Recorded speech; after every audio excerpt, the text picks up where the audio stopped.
I don't know that it surprised us, but it was really fun to talk about all the recent data that has come about in bladder cancer, right? This was a forgotten disease for decades, and now it's a really exciting time to be treating patients with urothelial cancer because we can offer these patients such hope. I think the clear focus is around the EV-Pembro data. I mean, when's the last time we saw a cancer trial that doubled the survival, right, compared to the control arm? And that's what EV-Pembro has done here. I was surprised by that, right?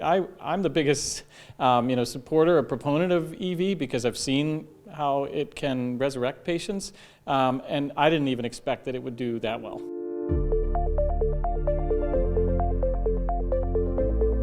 For CheckMate 901, I mean, this is one of those where you're happy it's a positive study, but did it underwhelm a little bit, perhaps, right? I mean, it wasn't even 3 months difference in the, in the survival, even though it's a positive study. I guess I was, maybe we're getting greedy, right, with this disease and all the advances that we've seen, but I was hoping for a little bit more there.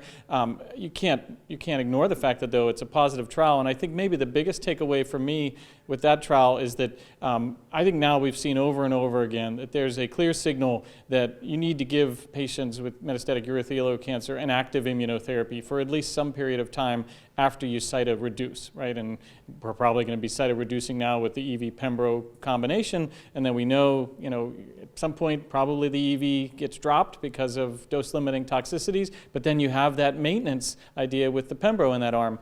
The CheckMate 901 data, to me, I interpret them the same way, right? We can cytoreduce with the Gem-Cis and the Nivo triplet, but then where you really see the curves start to separate is when you're giving that immunotherapy maintenance. It's the same idea that we saw with Javelin, that maintenance makes a difference. And actually, if you go back to the negative trials, with Pembro, with the atezolizumab, the curves did separate, when the maintenance immunotherapy arm was introduced. And so I think that's the biggest takeaway for me is that, we should not stop treatment in these patients after we've made some cytoreductive gains. We should continue immunotherapy.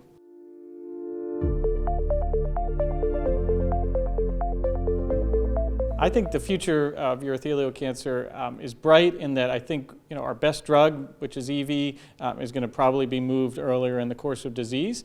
And if we do that, then can we actually talk about curing more patients, right? If we can use our most active regimens, EV-Pembro or whatever that backbone will be in the future in the perioperative setting, there I think you can use the word cure because you will have patients that will never recur. And I think that's what we're all trying to do.